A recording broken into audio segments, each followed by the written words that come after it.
Uniform civil code, एक समान नागरिक संहिता के मामले में प्रधानमंत्री मोदी ने लोकसभा में एक बड़ा बयान जारी किया है।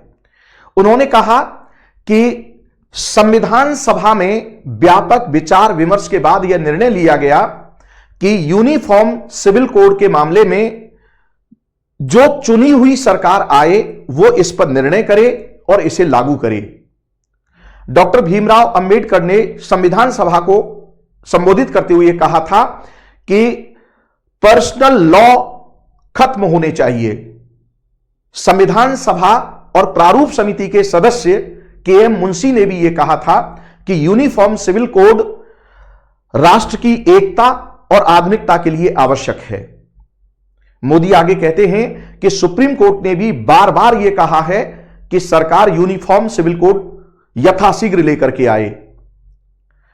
फिर आगे मोदी कहते हैं कि हम संविधान की भावना, संविधान निर्माताओं की भावना और सर्वोच्च न्यायालय के कथन को ध्यान में रखते हुए पूरी ताकत से यूनिफॉर्म सिविल कोड लाने की कोशिश कर रहे हैं।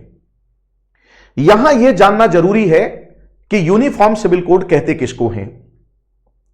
यूनिफॉर्म सिविल कोड से तात्पर्य है कि शादी, तलाक, भरण पोषण, विरासत, वसीयत, गोद लेना, राइट, यानी संपत्ति में उत्तराधिकार जैसे जो सिविल मामले हैं उनमें पूरे देश में एक समान कानून होना चाहिए। इस मामले में हिंदू धर्म में तो बहुत कुछ पहले से हो चुका है, हिंदू विवाह अधिनियम पारित हो गया। ईसाइयों के मामले में भी बहुत कुछ हो चुका है। मुस्लिम धर्म में भी अभी हाल ही में काफी कुछ हो चुका है, जैसे ट्रिपल तलाक है, उसको जो है अवैध घोषित कर दिया गया है और कानून बन गया है। तो यहां पर किसी धर्म या पूजा पद्धति के बदलाव का मुद्दा नहीं है यूसीसी के अंदर, यहां सिविल कानूनों से मतलब है। पहली बात। दूसरी बात यह है कि यूनिफॉर्म सिविल कोड के लिए संविधान में अनुच्छेद 44 के तहत प्रावधान किया गया है कि राज्य यथाशीघ्र यूनिफॉर्म सिविल कोड लाने का प्रयास करेगा।